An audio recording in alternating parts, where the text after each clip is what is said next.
اب آپ ذرا امیجن کریں کہ آپ ایسے شہروں میں داخل ہوں جہاں پر بڑی بڑی عمارتیں، شاپنگ مالز اور اس کے ساتھ ساتھ لمبی ہائی ویز موجود ہوں، لیکن وہاں پر کوئی بندہ موجود نہ ہو۔ جی ہاں، یہ ہیں چائنا کے شہر، جہاں پر لائٹس بند، کھڑکیاں خالی اور لاکھوں اپارٹمنٹ ایسے پڑے ہوئے ہیں جیسے ان میں کبھی کوئی رہنے ہی نہیں آیا۔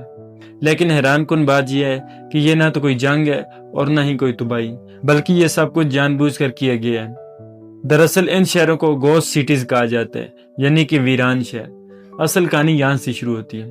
دراصل ان ویران شہروں کے پیچھے دنیا کا طاقتور اکنامک سسٹم کام کر رہا ہے۔ جب آپ اس سسٹم کو سمجھتے ہیں تو آپ یہ بھی سمجھ جاتے ہیں کہ پیسہ، طاقت اور کنٹرول کیسے چلتے ہیں۔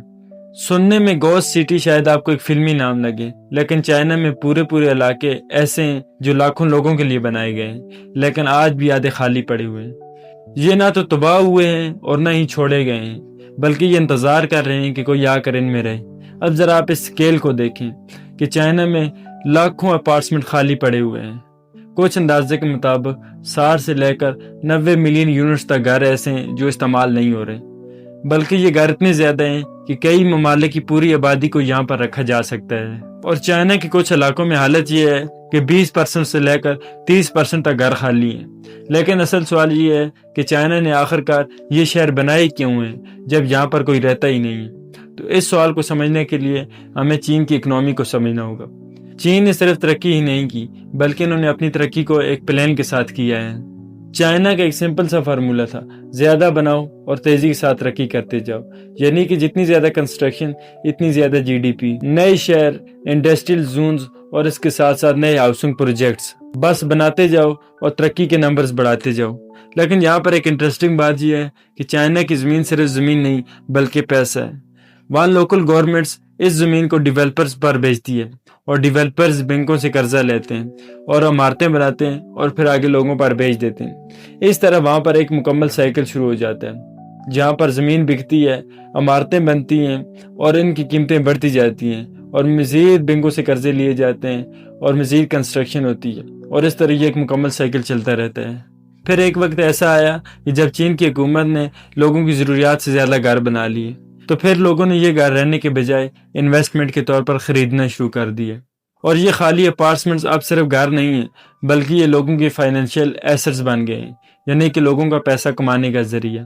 اور آج صورتحال یہ ہے کہ لاکھوں اپارٹمنٹس خالی پڑے ہوئے ہیں اور کھربوں ڈالر کی رقم ریئل اسٹیٹ میں پھنسی ہوئی ہے، اور پورے کے پورے علاقے اپنی پوری کیپیسٹی سے کم پر چل رہے ہیں۔ لیکن یہاں پر ایک انٹرسٹنگ بات یہ ہے کہ یہ صرف خالی عمارتوں کی کہانی نہیں ہے، بلکہ یہ ایک جمے ہوئے پیسوں کی کہانی ہے، یعنی کہ فروزن منی کی کہانی۔ اب ذرا آپ خود سوچیں کہ خالی اپارٹمنٹ کے پیچھے کیا لگا ہوا ہے؟ سیمنٹ، لوہا، لوگوں کی محنت، بینکوں کے قرضے اور اس کے ساتھ ساتھ انویسٹر کی انویسٹمنٹ۔ یہ سب کچھ ایک ایسی چیز میں پھنسا ہوا ہے جو کوئی ویلیو پیدا ہی نہیں کر رہا۔ معیشت کی زبان میں اس کو کیپٹل ٹریپ کہا جاتا ہے، یعنی کہ پیسہ اندر تو جاتا ہے لیکن واپس باہر نہیں آتا، اور جب یہی چیز پورے ملک کی سطح پر ہونے لگے تو یہ اور بھی زیادہ خطرناک بن جاتی ہے، جسے نظامی خطرہ کہتے ہیں۔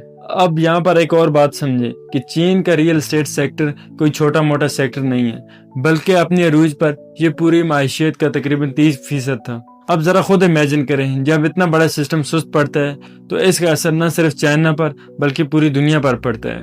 اس کی وجہ سے اسٹیل کی ڈیمانڈ کم ہو جاتی ہے اور اس کے ساتھ ساتھ سیمنٹ کی ڈیمانڈ گر جاتی ہے اور ہر چیز کی قیمتیں تبدیل ہونے لگتی ہیں، یعنی کہ چین کا ایک آدھا خالی شہر بھی پوری دنیا کی اکنامی کو ہلا سکتا ہے۔ اب سوال یہ ہے کہ اگر یہ اتنا بڑا مسئلہ ہے تو چائنا کنسٹرکشن کو روک کیوں نہیں دیتا؟ اس کا جواب سیدھا اور سمپل سا ہے، اگر چائنا اپنی کنسٹرکشن کو روک دے تو یہ اور بھی زیادہ خطرناک ہے۔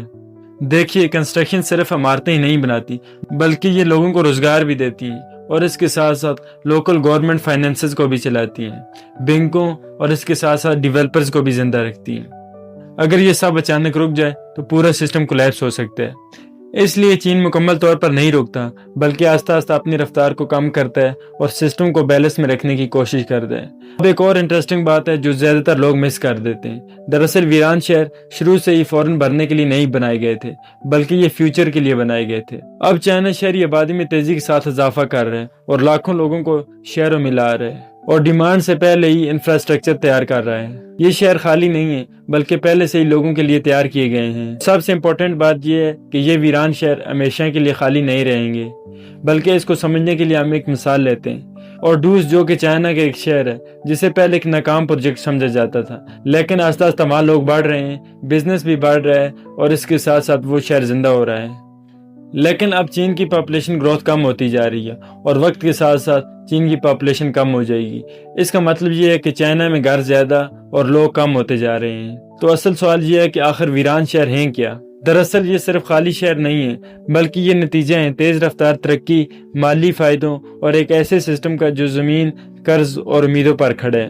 لیکن یاد رکھیں، یہ کہانی صرف چین کی نہیں ہے، بلکہ یہ ہمیں سکھاتی ہے کہ ماڈرن اکنامک کیسے کام کرتی ہے۔ کہ آخر میں دنیا کے سب سے طاقتور سسٹمز صرف مستقبل کا انتظار نہیں کرتے، وہ اسے پہلے ہی بنانے کی کوشش کرتے ہیں، اس سے پہلے کہ وہ حقیقت بن جائے۔ اگر آپ کو میری ویڈیو اچھی لگے تو ویڈیو کو لائک کر کے چینل کو سبسکرائب کر دیں۔ میں ملتا ہوں آپ سے اگلی ویڈیو میں۔